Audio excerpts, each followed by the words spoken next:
नमस्कार। इस खास पेशकश में आप सभी का बहुत स्वागत है। आपके साथ मैं दीपिका। 12 मौत 12 कहानी। हरदा जिले में हुए हादसे में कई लोगों की मौत हो चुकी है, 200 से ज्यादा लोग जख्मी हैं। इस हादसे के बाद प्रशासन ने जिले के एसपी और कलेक्टर के खिलाफ कार्रवाई की है। अभी तक प्रदेश के कई जिलों में सरेआम पटाखा फैक्ट्री चल रही है। सरकार पर इस मामले में लापरवाही बरतने का आरोप लगाया जा रहा है। पटाखों के बारूद में लगी इस प्रचंड आग में सिर्फ कई लोगों की जिंदगी ही स्वाहा नहीं हुई है, इसमें सिर्फ 200 से ज्यादा लोग ही जख्मी नहीं हुए हैं, बल्कि कई परिवारों की सारी हसरतें, उम्मीदें भी जख्मी हो गई हैं। इसमें कानून व्यवस्था भी पिघल गई है। इसमें सिर्फ अगल बगल के मकानों की दरों दीवारें ही नहीं टूटी, वो उम्मीद भी टूटी है कि कोई कानून व्यवस्था को बार बार ठेंगा नहीं दिखा सकता, क्योंकि फैक्ट्री के मालिकों ने कानून व्यवस्था को पटाखों के ही बारूद में उड़ा दिया।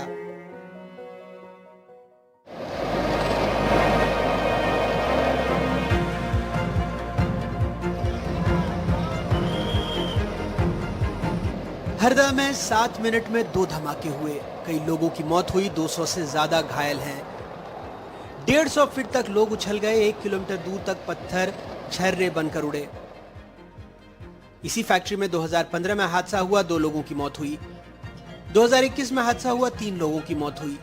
फैक्ट्री मालिक राजेश और सोमेश अग्रवाल जमानत पर हैं। इस दफे ये आंकड़ा 2 अंकों में पहुंच गया। 2022 में हरदा की इस पटाखा फैक्ट्री की जांच हुई और तत्कालीन कलेक्टर ने 11 बिंदुओं के आधार पर इस फैक्ट्री के लाइसेंस को निलंबित किया। लेकिन जाने क्या बात हुई कि कुछ ही दिनों बाद जो लाल स्याही प्रशासन ने लगाई थी इस लाइसेंस पर, उसको हरे में तब्दील कर दिया गया और जिसकी वजह से इतना भयावह हादसा हुआ। पटाखा निर्माण परिषद के स्वीकृत नक्शे ड्राइंग की जानकारी मौजूद नहीं थी। पटाखे एक मंजिल बिल्डिंग के अंदर बनना था, जिसके सारे दरवाजे बाहर खुलने चाहिए। पटाखे एक खास कमरे में बनेंगे, जिसकी भंडारण की जगह से दूरी कम से कम 45 मीटर हो। लेकिन हरदा में पटाखा निर्माण, कमरा, स्टोरेज सब एक ही बिल्डिंग में था। स्टोर रूम में जहाँ पर विस्फोटक बनाने का सामान रखा जाता है, बड़ी मात्रा में खुली छत पर 18 बड़े टब मैदा घुला हुआ, 6 ड्रम कलर, 108 सुतली बंडल धागा, अनुमानित 36 बोरी डस्टिंग पाउडर मैदा खुला हुआ, 55 बड़े टब, 127 बोरी मैदा पाउडर मिला, जो शर्तों का उल्लंघन है। कारखाने में 7,35,000 नग सुतली बम और दूसरे पटाखे मिले, जबकि होना था सिर्फ 15 किलो। आतिशबाजी बनाने और स्टोर रूम के लिए दरवाजे लकड़ी के होने थे लोहे के। आतिशबाजी और स्टोर रूम का स्थान के लिए तय भवनों के कमरे आमने सामने नहीं होने चाहिए थे, लेकिन यहाँ दोनों कमरे आमने सामने थे। कारखाने में कम से कम 15 सेंटीमीटर से अधिक गहरी सीमेंट की ट्रोजिमा ट्रफ हो, जहां पैर डुबाकर कोई स्टोर रूम में जाए, लेकिन नियमों का पालन नहीं हो रहा था। कलर, पैकिंग सामग्री, प्लास्टिक बैग सभी एक साथ थे, जो नियमों का उल्लंघन है। विस्फोटक नियम 2008 के नियम 32 का भी उल्लंघन हो रहा था। 3 लाइसेंस एक ही जगह पर इस्तेमाल हो रहे थे, ये भी नियमों का उल्लंघन है। ये पता चला था कि एक 15 फीट 15 बाय 15 फीट का स्टोरेज के लिए यूज करने वाला एक बेसमेंट एरिया है, ऐसा हमें बताया गया था। जो भी फर्श है, सारे फर्श तोड़ के देखे गए हैं और सारे फर्शों के नीचे हमें मुरम और मिट्टी मिली है, यानी वो फर्श थे, मतलब उनके नीचे बेस तलगर नहीं थे। फिर भी हम और सारे एरिया को पलट पलट के तोड़ के देख रहे हैं और कुछ जगह पानी भरा मिला है, उसको भी तोड़ के देखा जा रहा है।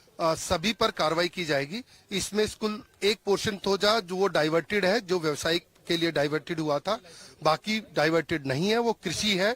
ये सब जो कमियां हैं, इन पर जांच की जाएगी और फिर कार्रवाई की जाएगी। हमारी तफ्तीश में यह भी पता लगा कि 2017 में फैक्ट्री के मालिकों ने विस्फोटक अधिनियम के तहत अपने लाइसेंस को रिन्यू कराने के लिए हरदा जिला प्रशासन को आवेदन दिया। हालांकि तब हरदा जिला कलेक्टर ने जांच में पाया था कि ये फैक्ट्री पटाखों के निर्माण में लगी हुई है, जबकि उसके पास केवल पटाखों को स्टॉक करने और बेचने का लाइसेंस था। उस वक्त भी फैक्ट्री सील हुई थी। 2021 में भी धमाके के बाद 3 लोगों की मौत हुई, जिसके बाद मालिक गिरफ्तार हुए। फैक्ट्री सील हुई, लेकिन फिर से इसका संचालन शुरू हो गया, जबकि स्थानीय लोगों ने भी कई दफे प्रशासन से शिकायत की थी। घर तो सबके उजड़ ही चुके हैं, जिनके प्रशासन कुछ मदद करेगा तो उसके बाद में देखते हैं फिर कहाँ रहना है, क्या व्यवस्था करना है। क्या यहाँ पहली बार धमाका हुआ है? क्योंकि हमें जानकारी इसके पहले भी कई बार 2-3-4 बार हो चुके हैं, बट उस टाइम वो जो धमाके थे वो छोटे रूप में थे, कभी इतने बड़ा हादसा कभी नहीं हुआ। ये पहली बार हुआ है और प्रशासन को भी इस बात के लिए पहले भी बहुत बार अलर्ट हो चुका है कि ये फटाका फैक्ट्री इस एरिया में बहुत ही घातक कभी भी सिद्ध हो सकती है। प्रशासन को इतनी बार आप लोगों ने कंप्लेंट की थी, बहुत बार कंप्लेंट हो चुकी है। कलेक्टेड ऑफिस में कई आवेदन होंगे, पुराने वर्षों की फाइल उठा करके देखेंगे तो हजारों बार यहाँ से 3 से 4 बार धमाके भी हो सकते हैं, 2-3 बार। इससे अभी 3-4 साल पहले 2-3-4 लोगों की जान भी जा चुकी है। उसके बाद भी प्रशासन की साइड से कोई अलर्ट नहीं था। उसके बाद भी आज ये इतनी बड़ी हादसा हुआ है। अब जाकर के शायद प्रशासन को उम्मीद है हमको कि थोड़ा आप कम से कम प्रशासन जागेगा। फैक्ट्री का मालिक अग्रवाल परिवार सियासी रूप से रसूखदार है।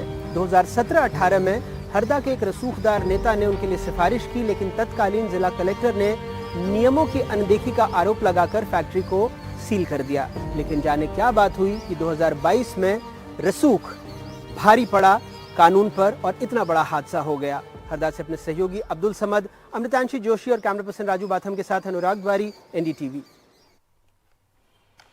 हरदा ब्लास्ट में न जाने कितनी जिंदगियां तबाह हो गई है। यहां फैक्ट्री में हुए ब्लास्ट के बाद कई लोगों ने अपना सब कुछ गंवा दिया। फैक्ट्री के खिलाफ शिकायत के बावजूद कोई कार्रवाई नहीं की गई।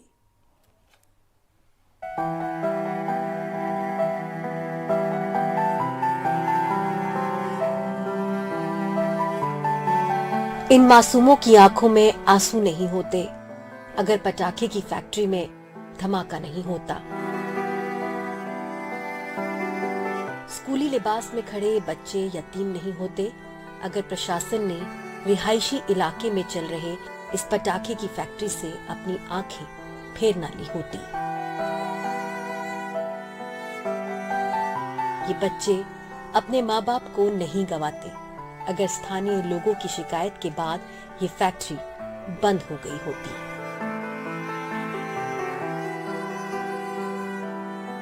ये बच्चे रोज की तरह मंगलवार को भी स्कूल गए थे, लेकिन इन्हें क्या पता था कि ये मंगल कितना भारी पड़ने वाला है। हमारा सारा सामान गृहस्थी का, खाने का, एक अलग दाना नहीं बचा मेरा। कपड़े पहने थे, ये स्कूल यूनिफॉर्म में क्यों है? ये स्कूल यूनिफॉर्म में इसलिए नहीं आ गए थे मैडम, स्कूल की छुट्टी में भगते सुना। स्थानीय लोगों का कहना है कि सरकारी दफ्तरों में शिकायतों की कॉपियां धूल फांकती रही और इधर बर्बादी की कब्र पर पटाखों की फैक्ट्री चलती रही। अब आंखों में आंसू भरकर लोग या तो अपनी किस्मत को कोस रहे हैं या अपने परिजनों को ढूंढ रहे हैं जिनका अब तक कोई पता नहीं चला। अब हम तो रोड पे ही खड़े हैं, हमको तो सरकार मदद देगी, कहीं रहने की व्यवस्था करेगी तो हम रहेंगे, नहीं तो हम तो रोड पे खड़े हैं। मुश्किल से हमने जिधर उधर जंगलों में जैसे तैसे बैठ के रात बिताई है हमने बच्चों को लेके। सोए हुए प्रशासन की नींद तब टूटी जब पटाखों में लगी आग में कई घर जलकर भस्म हो गए। प्रशासन की आंखें तब खुली जब उसने घायलों को एम्बुलेंस से अस्पतालों में जाते देखा। किसी पीर भी, किसी सुभद्रा बाई, किसी दुर्गेश प्रसाद, किसी अमीना, किसी रहीम खान को हरदा से भोपाल अस्पताल में पहुंचाया गया। अचानक से आवाज आई वोल्टेज ब्लास्ट होने की, तो हम लोग एकदम से भगदौड़ मचाए। सब लोग बोले भागो भागो। हम लोग भागने लग गए। हम कंपनी से बाहर तो निकल गए थे, मगर धमाका बहुत तेज था। पूरी जमीन हिल गई थी, पूरा मतलब चारों तरफ आ गया। कितने लोग थे अंदर? सारे 3-4 हजार से ज्यादा थे लोग। 4 मंजिल तक काम करते थे, सब अलग अलग फ्लोर पे बैठते थे, सबका अलग अलग काम। अम्मा, इस बूढ़ी महिला का क्या होगा जिसके बेटे बहू इस हादसे में मारे गए? घर का सब बल गया, मेरा बेटा बहू बड़े, बस एक बहू मर गई, एक बड़ा छोरा शांत हो गया दोनों। ओ भैया मेरा घर तो सब जहाल हो गया, राख हो गए। कुछ देखिए बोले मैडम, कुछ नहीं बचा, घर में राख पड़ी है बस।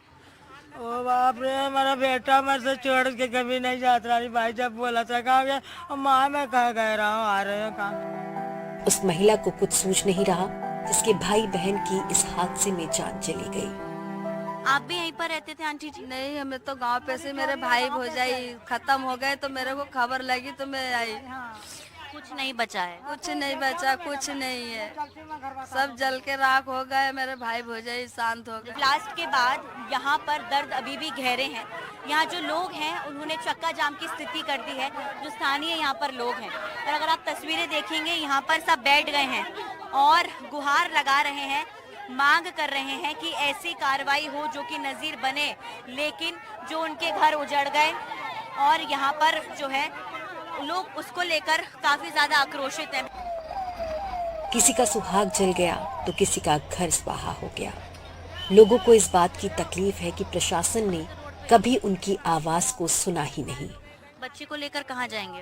अब कहाँ जाएंगे, रोड पे खड़े रात भर के, कहाँ जाएंगे, कहीं नहीं जा रहे हम तो, रोड पे बैठे सारी रात बच्चों को सब तहस नहस हो गया। सब हो गए थे, कुछ नहीं बचा, जो तन पे कपड़े थे वही कपड़े बस। प्रशासन की ओर से कोई मदद नहीं मिली हमको। तब प्रशासन ने अगर शिकायतें सुन ली होती तो आज वो सारी सांसें चल रही होती जिन पर आंसुओं के सिवा अब कुछ बचा नहीं है।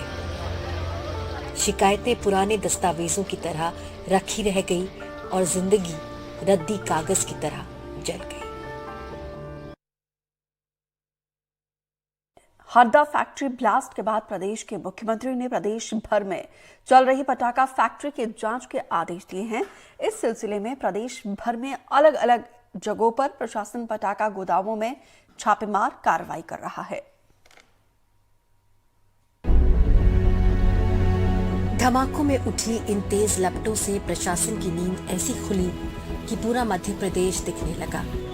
मुख्यमंत्री मोहन यादव के निर्देश के बाद टीकमगढ़ और छतरपुर जिले में देर रात जिला प्रशासन ने रिहायशी इलाकों में बने अवैध पटाखा दुकानों और गोदामों से विस्फोटक सामग्री और पटाखे जब्त किए।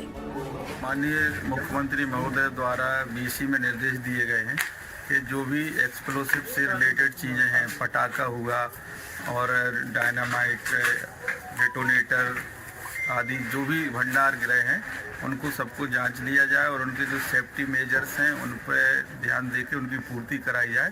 टीकमगढ़ शहर में 2 भंडार गृहों पर हम लोगों ने कार्रवाई की है। एसडीओपी साहब मेरे साथ हैं और हम सभी अभी रात में भी और कल पूरा दिन ये कार्रवाई जारी रहेगी ताकि कोई भी दुर्घटना से बचा जा सके। एसडीएम ने अपनी टीम के साथ 3 जगहों पर छापेमारी की, जिसमें संजय जैन की पटाखा दुकान और गोदाम से 1600 क्विंटल पटाखे और दूसरी जगह से 1400 क्विंटल पटाखे और विस्फोटक सामग्री जब्त की गई, जिसकी कीमत 15 से 20 लाख बताई जा रही है। इसके अलावा जिले में अन्य जगहों पर भी कार्रवाई जारी है। अब प्रशासन चेतावनी दे रहा है कि जिसने नियम तोड़ा उन पर एक्शन होगा। हमने अभी शहर के जो पटाखा भंडार गृह हैं, दुकानें हैं और उनके गोदाम हैं, उनकी जांच की है और जहां जहां जो भी अवैध चीज़ें मिली हैं उनको जब्त करके उनको अभी सुपुर्दगी में, चूँकि सुरक्षा मापदंड के अनुसार अन्यत्र कहीं नहीं रख सकते हैं, इसलिए अभी उन्हीं के भंडार गृह में रखा गया है और उनके लाइसेंस का पुनरीक्षण किया जाएगा। जिनमें सेफ्टी मेजर्स नहीं मिले हैं या जो शर्तों का उल्लंघन करते पाए गए हैं उन सभी के लाइसेंस निरस्त किए जाएंगे। बड़ा हादसा होता है तो ऐसा करना मानो रूटीन वर्क बन गया है। नहीं तो साल 2011 में टीकमगढ़ और राऊ में पटाखा फैक्ट्री में 14 लोग और 2014 में बड़नगर की पटाखा फैक्ट्री में 15 लोगों की मौत हो गई थी। उसी तरह साल 2015 में झाबुआ के पेटलावाद ब्लास्ट में 79 लोगों की मौत हुई थी। इसलिए सवाल है कि क्या शासन प्रशासन ने इन घटनाओं से कुछ सीखा क्यों नहीं?